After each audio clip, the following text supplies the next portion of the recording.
Hello guys, magandang araw. Welcome back po muli sa ating channel. Panibagong araw, panibagong bahay. Itong property naman na ating feature ngayon ay located dito sa may Malagasang, Imus, Cavite.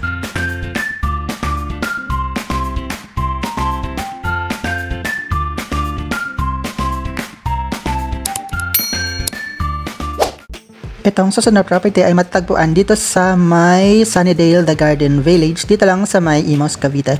Along Bukandala ito sakop na barangay. Yan, so dito nga tayo ngayon sa may palabas ng Jade Residences. Along the way lang siya dito. Paglabas natin dito sa Jade Residences na gate, lalakbayin lang natin yung Malagasang Road papuntang Patindig Araw. So along the way lang naman dito yung Bukandala. At dito sakop itong property. Itong unit naman ay napuntahan ko na siya dati. Ito ay nakaspecified as unoccupied sa listing ni Pag-ibig. Dati nababas siya sa second public auction, pero merong nakatira sa unit. Tapos na-curious ako kasi lumabas siya ngayon sa negotiated sale. Ngayong week, hanggang ngayong araw lang po ito for bidding. So habol na kayo kung gusto niyo i-bid itong unit. Pero nung pinuntahan ko siya ulit, legit na talaga na meron talagang tumira sa property. Kaya hindi tayo sure, mas mabuti kung makakausap nyo yung nakatira dito kung sakaling gusto nyo i-bid itong property. Since kayo din naman yung responsible sa pagpapaalis sa kanila in case makuha nyo ito sa Pag-ibig. Siguro kaya walang nagbibid nito dati kasi merong nakatira sa unit. Kung gusto nyong makita ang aking previous video, pwede nyo din panoorin. Nandyan lang sa listing or ilagay ko dito sa comment section. So dito tayo ngayon sa may Malagasang Road. Malapit lang dito itong property. Ang kagandahan dito is naka-road wide na itong Malagasang. Naka 3 lane na siya pero hindi pa din lahat. Kaya as I mentioned sa mga previous vlog ko, meron pa din talagang mga poste sa gitna at meron pa din talagang mga portion dito sa Malagasang Road na hindi pa siya totally wide. Ito naman, ang kagandahan dito sa subdivision na to, maaliwala siya. May maraming mga puno at itong unit ay malapit siya sa covered court or playground nila. Yan, makikita nyo siya mamaya. Sundan nyo lang ating biyahe kung gusto nyo mapanood ang ating video tour. Maraming salamat po sa mga patuloy na sumusuporta sa ating mga videos. Medyo na-busy lang ng mga nakaraan kaya hindi ako masyado nakapag-upload at nakapag-visit at may problema lang din personally. So, yun. Ngayon lang tayo ulit nakapag-vlog. Meron din akong mga hindi na-upload na vlog sa Jade Residences. I-upload ko na lang siya in case nalalabas ulit since under naman yun sa first or second auction. So, possible lalabas pa din siya ulit sa second auction or sa negotiated sale. Para po sa mga hindi nakakaalam, hindi po tayo agent or connected sa Pag-ibig Foreclosed Properties. Kagaya na lang din kami na nagbibid para makakuha ng sariling bahay.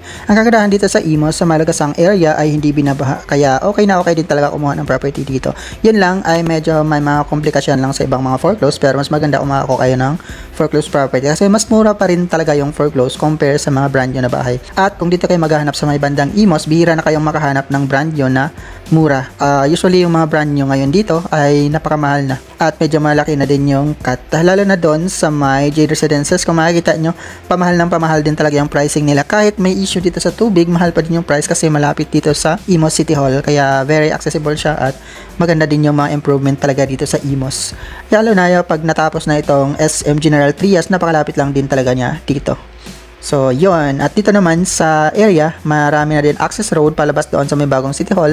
Meron dito sa may Jade Residences, dalawa yung access road palabas. At meron din dito sa may bypass road sa malapit sa Wood Lane.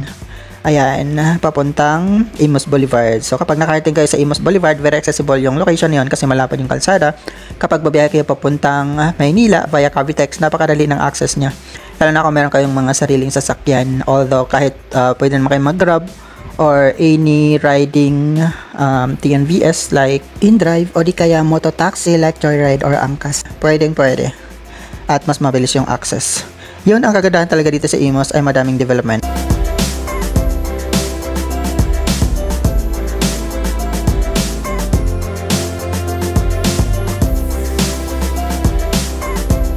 Ito na yung pinaka main gate ng Sunnydale The Garden Village. Tapos diretso lang tayo doon sa pinaka covered court nila. Doon lang sa may unahan located itong block number nitong property.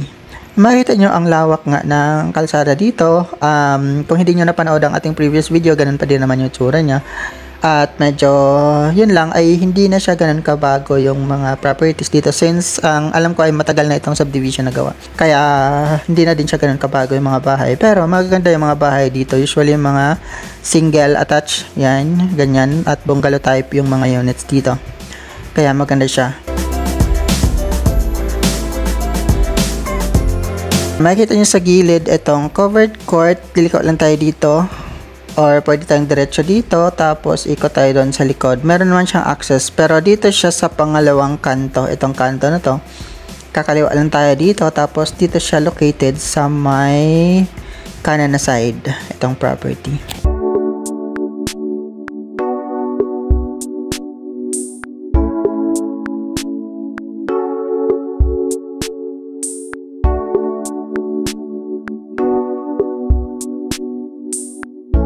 Ito na po yung pinaka-location ng bahay dito sa may kanan na side. Ayan siya.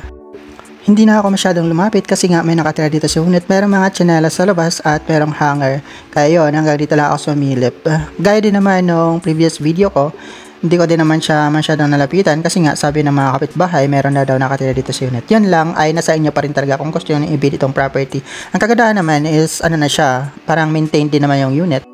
Meron na siyang backward at meron na siyang gate. Kaya okay na din. Wala na kayong masyadong ipapa-improve. Kung sakaling gusto nyo talagang i-bid itong property. Ayun lang ay medyo mahirapan lang kayo dito sa nakatira.